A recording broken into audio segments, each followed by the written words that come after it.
and we become all again, and we become cured thanks to our tears. And then we kept crying and crying, and our tears went down on the ground, and we could not see grass or sand or earth, nothing but blood. In my vision, all could see only the blood on the ground. And as we were crying more and more, our tears start washing the blood away, purifying the land. And then the land becomes so beautiful and shining and glowing and brilliant. And then I could see a path. As clear as I see you now, I could see the path of peace and reconciliation. And I woke up from the vision and I made a decision, a choice, that in order to heal myself, and I was literally, it's not a metaphor, I was drowning in an ocean of sorrow and pain. I was literally broken into thousands of pieces, and I took a decision that in order to heal myself, to cure myself, to start walking on this path. And here, this evening, we are here more than 100 people. Soon in the People Peace Summit that Rico and your friends were last year in Jerusalem, we were thousands, if not more, of Israelis and Palestinians.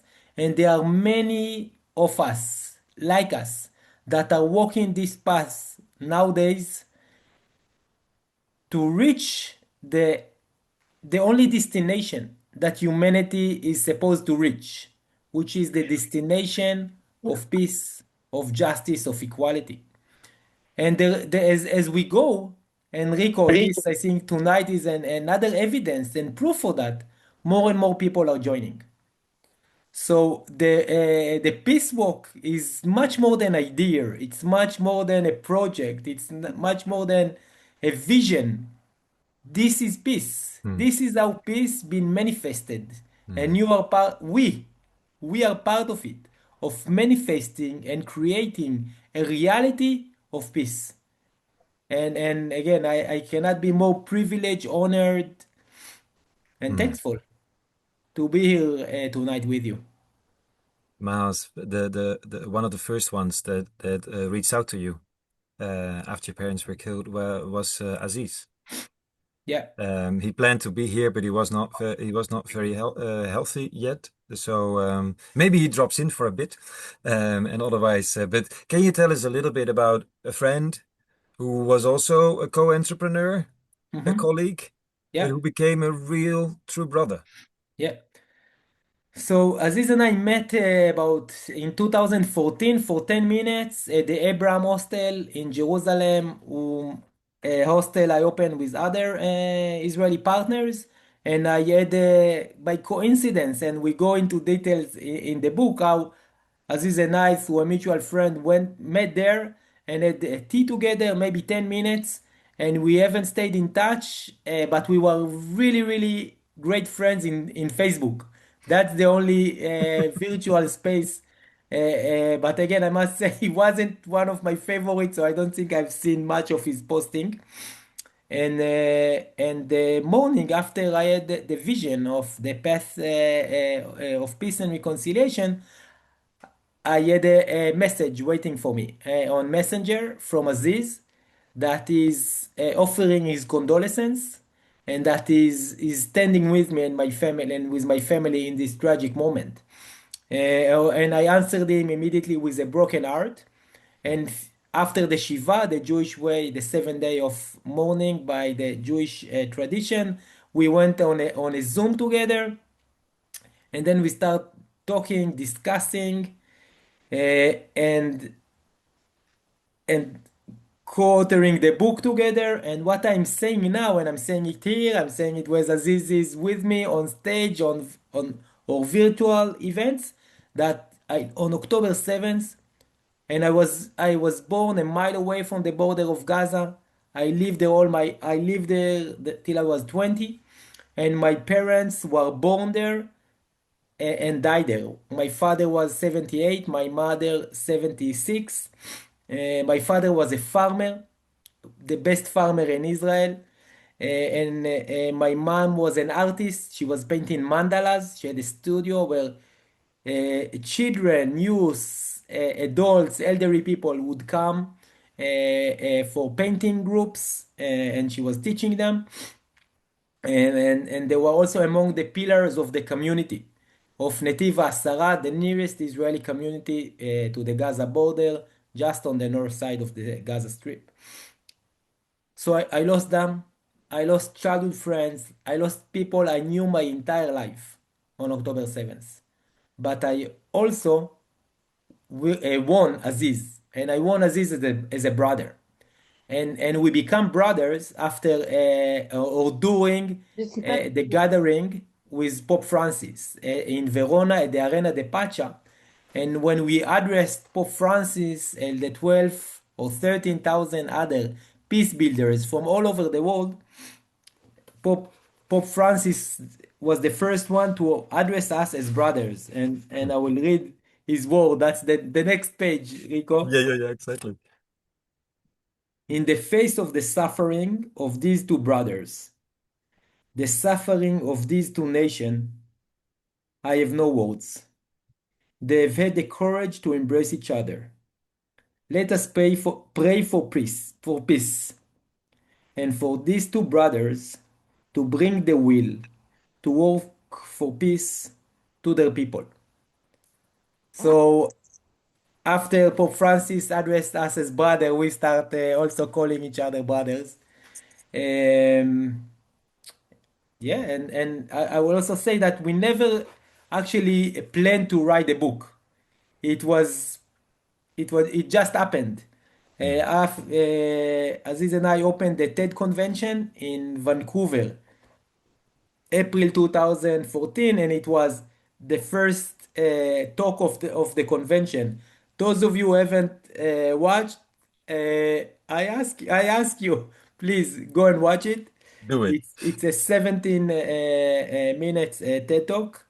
Um, and the day after, we gave our talk, which was again become one of the most popular talk of the year. We had a book agent, a literature agent that approached us and told us, "You must write a book together." Mm. And we didn't know who this guy is or what. We said, "Okay, if we said, okay, let's give it a try." And Douglas Abrams is one of the most brilliant and accomplished and an author and a book agent in Mm. the US. And 2 months after he approached us and helped us writing the proposal for the book, we were signed by Crown. Crown is a division or a unit or a part of Penguin Random House Crown. Mm. It's the most prestigious publisher in the US, and it took us exactly 2 years from the day Doug approached us till the day the book will be published in April 14th, just over Wow. a bit more than 2 weeks from now. Wow. Maoz, what was one of the most important things that you feel you had to learn to become a person of peace or a peace builder? Thank you, Rico. It's a beautiful question. I love the question. So I learned three fundamental lessons after losing my parents. And before that, everything I'm speaking to you now, or the way I present myself for my well-being, I'm a different human being. I went through a spiritual journey, spiritual growth, and even though I was crying at the beginning of this webinar, the last 2 years were the most amazing, creative, and fulfilling years of my life. The last 2 years. And a lot of it thanks to the dialogue, friendship, brotherhood I was being able to build with Palestinian peacemakers, but peacemakers all over the world. If it's Rico from the Netherlands, but also Avi Daul. Daul that is here and I saw is also here in this webinar from Oda Sharon, but it's a town not far from me, but we were never in touch before October 7th. Mm. So the three fundamental lessons are the lesson of hope, the lesson of the future, and the most difficult lesson, the lesson of forgiveness. Hope is an action. Hope is not something we're gonna find, not something we're gonna lose, or not something someone else can bring to us or create for us. Hope is an action we are creating together. And I think again, the peace walk is an amazing example how we can create hope together. We're envisioning a better future and acting together to make this vision into a reality. It's very simple to create hope, even though it's a hard work. It's a daily work that we need to practice and do and invest and resource ourselves into it. But what need to be done is very simple. We need to envision a better future and act in order to make it into reality. So this is the lesson of hope, which I learned from Hamze Awaude. Hmm. The second lesson is the lesson of the future. Earlier today, I met a leadership program of Jewish Israelis in the Gap Year program. And I told them, look, it's difficult for you to, and again, they were born, raised in Israel all their life, and they are 18. They're supposed to be drafted to the IDF next year. It's hard to you to believe that Israelis and Palestinians meet in the future. But this is a fact. Israelis and Palestinians, Israelis and Iranian, Israelis and Lebanese, humanity, we are all meeting in the future. And I learned that when 70 Israelis and Palestinians, 70 of us met in Geneva only a few months after October 7th. And we said we are leaving the past and the present outside. Let's see if we can find a common ground to the future. If we can't, it means that it's an everlasting war. There is if Peacemaker cannot find a common ground, no one else will be able to. And but if we can, this is a serious breakthrough. And Palestinians from Gaza that lost many family members and other bereaved families from October 7th.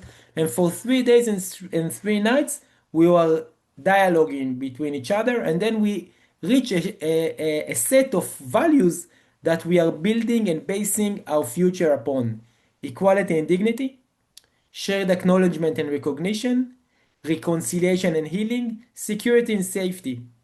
So maybe for you, I guess many here are from Europe. For you are taking it for granted, but Mhm. I'm here to tell you, please don't take it for granted. Don't take equality. Don't take dignity. Don't take acknowledgement. Reconciliation. If you want to invest in reconciliation in Europe, in your communities, in your cities, in your nations, you want with your neighbors. If you want to invest now in reconciliation, but you will start building walls and invest in tools of destruction, it will be used. So we must reinforce or take out those vowels again. We need to take those vowels again, the vowels that Europe and many of the other parts of the world took after the Second World War. And this is now the time. After 8 years, it's time to a renewal of the vowels. And and you will agree with me. I know you do for sure, Rico, but many of the others, there is no better place in taking those vowels again than the Holy Land. It's Mm. it's just making so much sense. Why does it make sense, Maoz? Sorry, Tell the people, why does it make sense? because I do think the Holy Land, where free Abrahamic religion, were the holiest places from for Christianity, for Judaism, and for Islam, it's all located here. And it's time now to celebrate our unity, to celebrate our shared values, our common ground. And Mm. I do believe that there is no better place again than Jerusalem. And if 8 centuries ago it was like Crusaders' army that came here, now we need army of peace, army of love. And this is how I see the peace walk. Army of love that's spreading love, spreading humanity, Mhm. spreading reconciliation and acknowledgement. This is exactly what we need to bring to this devastating time, broken reality, and also to the bloodshed. and destruction that we are definitely here in this region. We are already living within it. So, Mm. and all conflicts, and we go in the conflict. We also because Aziz, as a peacemaker and conflict resolution expert, he's been working in so many conflict zones around the world. And the history proof that all conflicts end in the end. That's a proof. So we don't need to prove that the Israeli-Palestinian conflict will end. That we already know. There are only two questions: when and how many innocent lives will be lost. So it's up to us. We have the agency to make it happen soon Yes. with minimum loss as possible.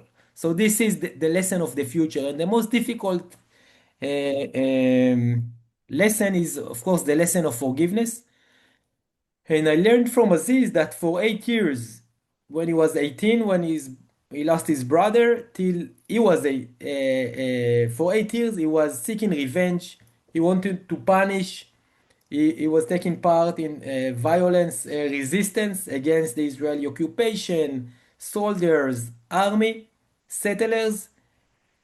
And then after meeting uh, for the first time a Jewish teacher, Israeli teacher, that in a Hebrew Hebrew school, for the first time, Israeli Jew that treated him as equal, as human, not through guns, not dressed with uniform.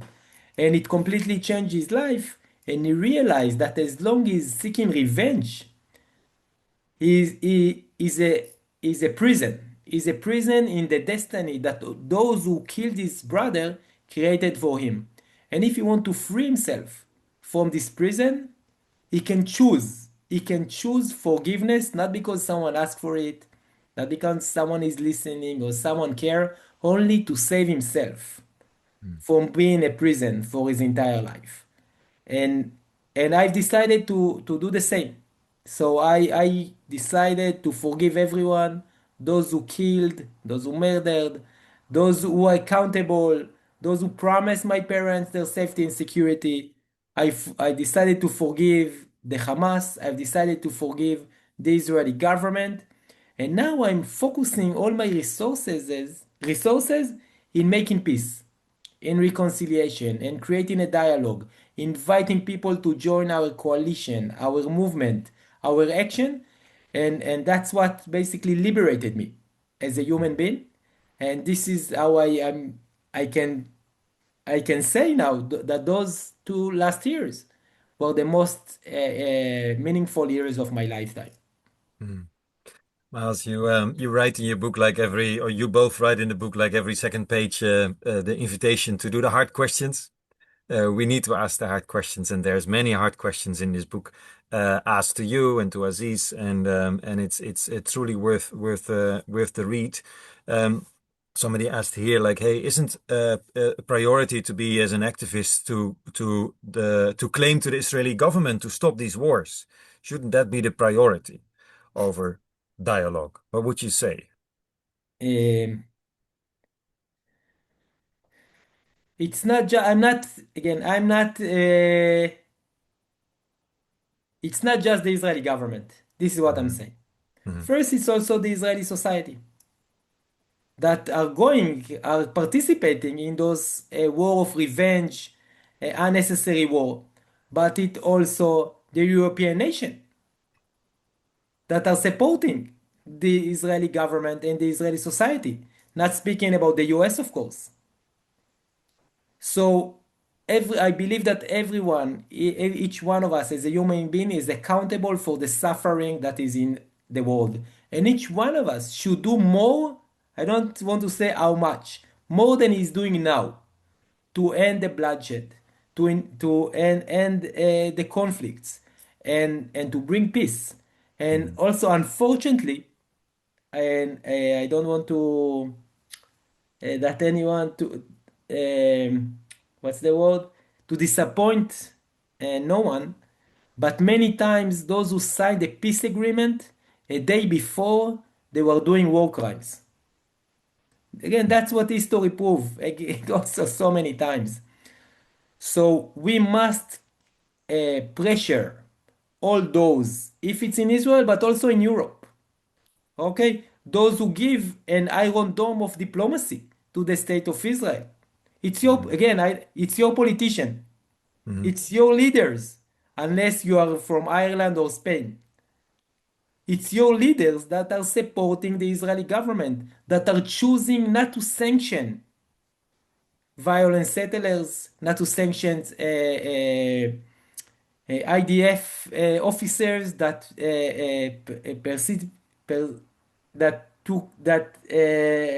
participant in acting in war crime, not to sanction Israeli banks that are Mm-hmm. supporting settlements in the occupied territories.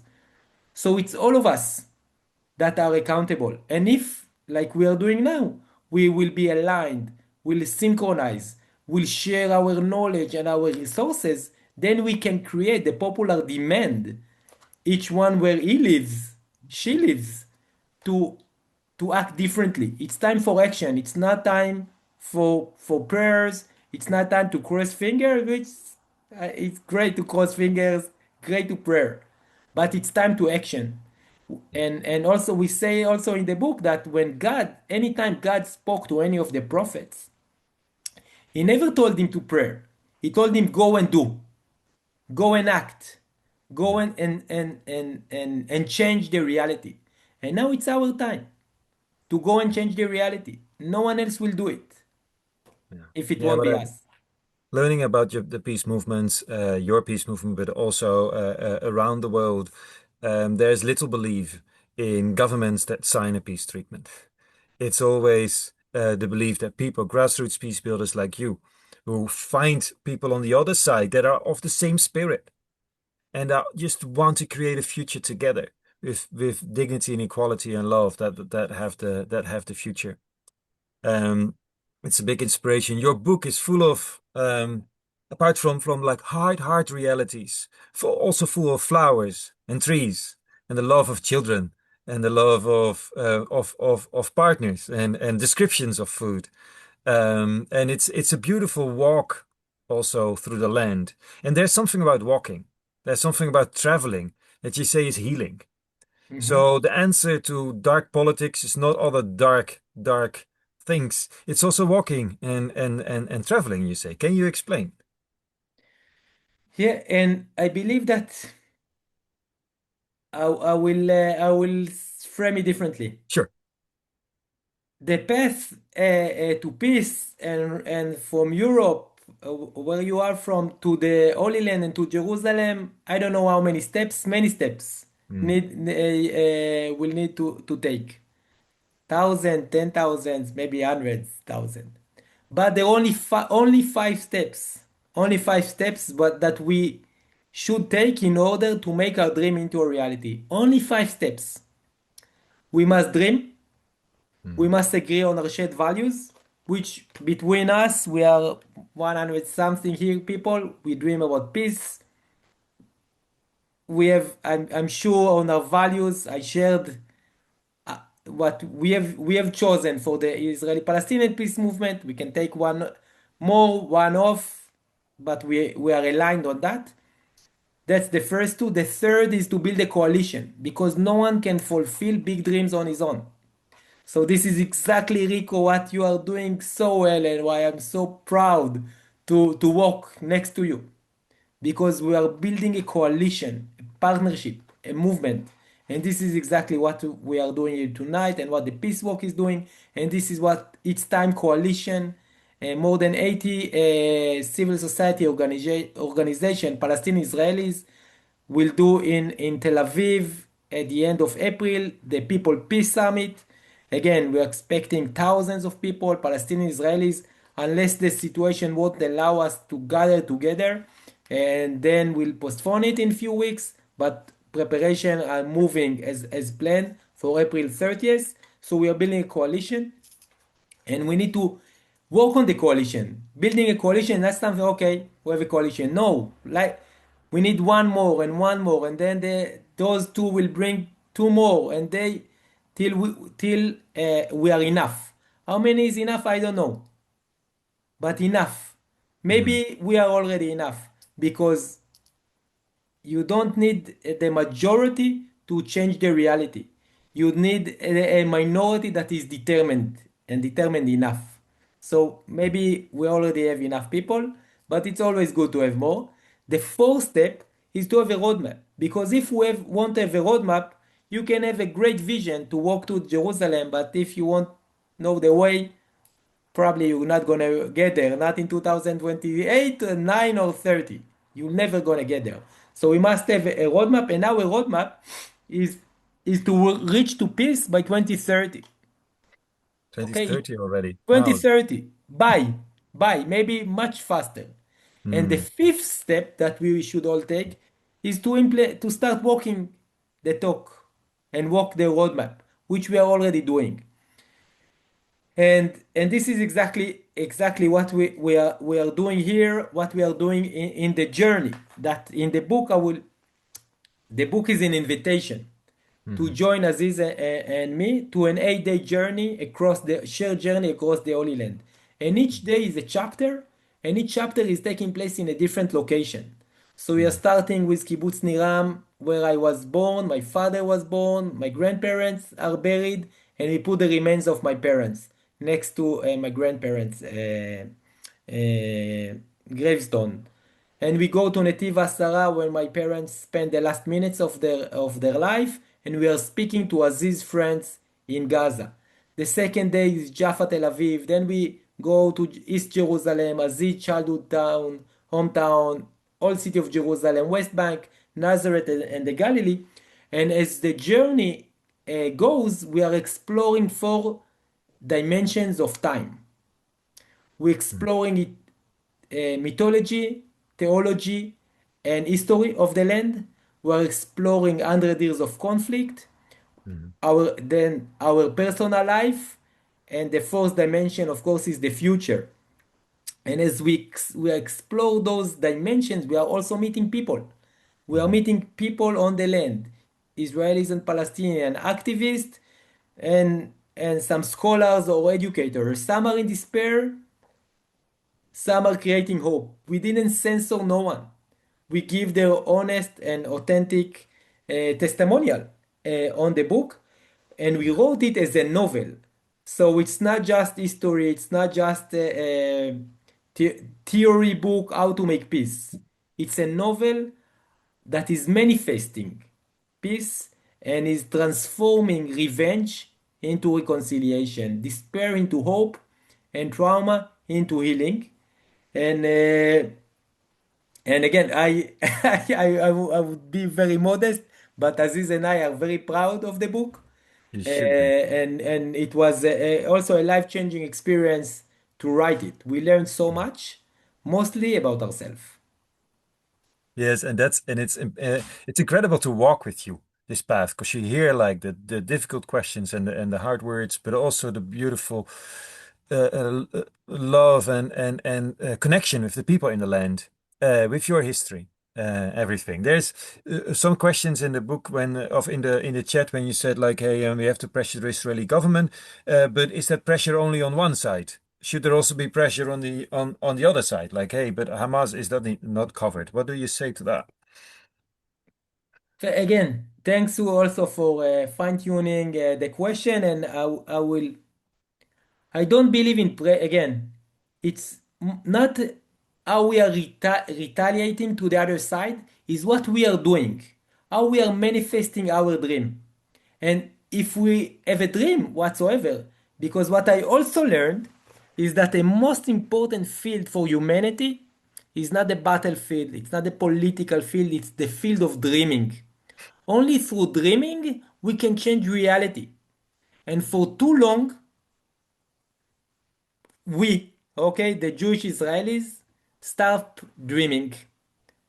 And when you stop dreaming, you are letting we are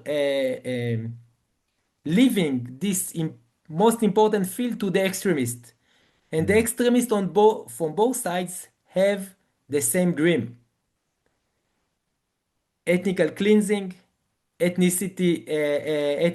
ethnic supremacy, one people for one land, or one land for one people.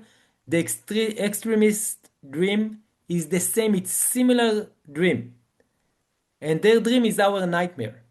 So when we Israelis and Palestinians are refusing to be divided, and I'm using Aziz words, we refuse to be divided. And if you must divide us, please divide us by those who believe in equality, in dignity, in justice and peace, and those who don't yet. So when we are working together, we are partnering, building a brotherhood, then we are changing the reality on the ground. And then our energy going, it's a positive energy. It's not an energy of against. It's not energy of pressuring. Yes, we do. We need to go. We cannot live alone or outside the pressure. But the pressure, it should come from you. And I don't want to put on your shoulder too much. But because you are allowing both extremists now to thrive. So you can also pressure the extremists, and we will build the reality from the ashes they have and the destruction they have done. So we are here. I'm here to commit to you and to anyone that's listen or will listen to this webinar. The Palestinian-Israeli peace movement is committed to create a new reality for both people. We are sharing the same dream, we are sharing the same values, and with your support, we're going to achieve it by 2030. Thank you, Maoz. We have said 45 minutes, and then we have still some talk with the people here with questions they have, but we'll leave you in I can, peace. if you want another Uh, 5 minutes, if yes, everyone no. are up to it. Oh, we are all here up to it. I'm absolutely sure. There's a question that I still had was people ask me like, hey, is this only about Israel and Palestine, this peace walk of yours? I said, no, I don't think so. It's about my heart. It's about my community. It's about people in the Netherlands where I'm from. It's about everyone on the road. How would you, what kind of assignment or challenge or question would you want to give to the walkers to walk with? Because I mean, that road we already know is littered with little conflicts as well.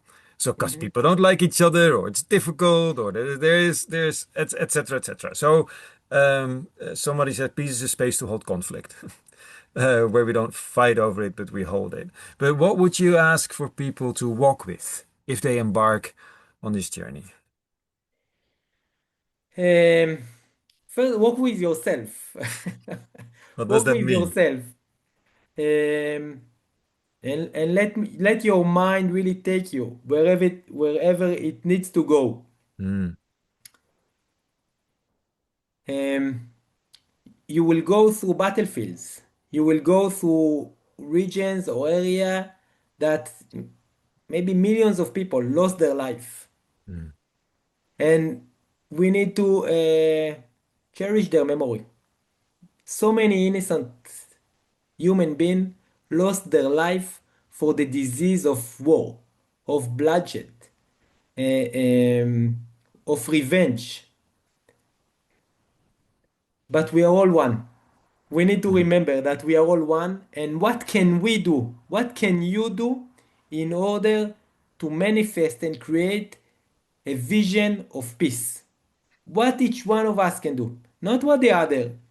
Why not what I've done before and didn't work? Okay, it didn't work. So it doesn't mean we are giving up or letting the other generation to deal with the catastrophe or damage we created. What can each one of us do in order to achieve a lasting peace? mm, And in our own communities, own cities, and how do I invest in reconciliation, in equality? And do I let other divide me from my neighbors mm. because of color, religion, socioeconomic background, or immigrants or native? Yeah. Am I willing also to be there to the other? Mm, That and many times the other is the one that really live next to my door. So it's not the one you don't need to walk through continent to meet the other. And many times the other is also us. So to connect to ourselves and to who we want to be, and not to punish ourselves or not to give up on ourselves. Even if we've done, oh, each one of us has done many mistakes, definitely me. So am I gonna learn from it? Transform, let it transform me. I would let myself grow, and yeah, and Hmm. yeah. Yeah. Thanks, Miles. The I think what I recognize from the little bits that I already walked is when you walk, the little layers of behavior that's like uh, the outside fall away because you're so close to each other and you're not able to keep up appearances because you're there and sometimes you stink or you're tired or whatever. In this book, all appearances are gone. You're almost, I Mhm. mean, you're there with your whole heart and with the because of the devastation and the grief. And it's the grief that brought you together, and it's the raw honesty that made you break down these walls that were erected literally and mentally. And well, I really hope that we just like we do now can keep connecting um, everywhere, Sure. all over these borders and listening. And this is not long enough. I mean, we need with all these people need hours and hours of of walking and talking and listening to understand a little bit of our own traumas and our own pain and our own hope, our own Hmm. fear of Yeah. the other nationality, right? And of the other, you wrote sometimes talking to the other one feels like betraying of your own people. Hmm. Right? And we Yeah. to overcome that, and that's what you did Yeah. in a deep way, and still are doing. Yeah. So again, and like Rico, you know, and maybe some others that know me here on this webinar, uh, this time I was doing the talking, but I also love to hear your feedback, your comments. I had a very interesting conversation today with a Reform rabbi that was reading the book and had some very serious and deep questions about it. Uh, so, and I would share my Instagram, okay, in the chat soon. Yes, please. Would love again, Thank you, love you Miles. to connect there. And yes, but I will end with an ask. Yes, do it. I will end with an ask. The book will be published in the US in April 14th, then in French, it's already been translated, April 16th, UK and English speaking countries, April 23rd. We and the publisher invested a lot that it will be the best book that we were able to co-author together. We need you to support us with the book and with this mission. Pre-ordering the book is sending a signal, a very, very powerful signal to all the bookshops, online and physical, to stock enough books. It's sending a signal for policymakers that there is a demand for peace. If we keep quiet, others speak in our name. And this book can speak for in your name, can speak the language of peace and reconciliation. So any pre and again, those of you that can buy another one for a friend, or if you work in an organization or a corporate and buy maybe few dozens, it's a huge support. And to make a book bestseller, which we believe it should be, because peace should be a bestseller. It shouldn't be marginalized. To make it a bestseller, we need to generate and create a momentum as big as possible in April. So through our website, you can go to the UK, to France, and already order it on all the popular, and sometimes they are very popular but not that popular online bookshop. and then write reviews and tell us what you think. And we're gonna be in Paris, in Brussels, in London. Hopefully, we'll join the Peace Walk in sometime in the summer. I don't want Yes. to pin it yet, but hopefully we'll join it. And definitely, we are waiting for you here in Jerusalem and the Holy Land in 2027. Thank you, Maoz. Everybody, please, please buy, share, make sure that this message is sold. Thank you for taking this time, Will, with us and for helping us to break down walls between us all. We'll let you go. Be with your family. We'll stay Thank around you. with a few people that still want to ask questions. Lots of love from everybody here. You see the hearts Thank is you. But dancing over again, the you can screen. ask me on social media. Be very comfortable. If not immediately, I will do it soon.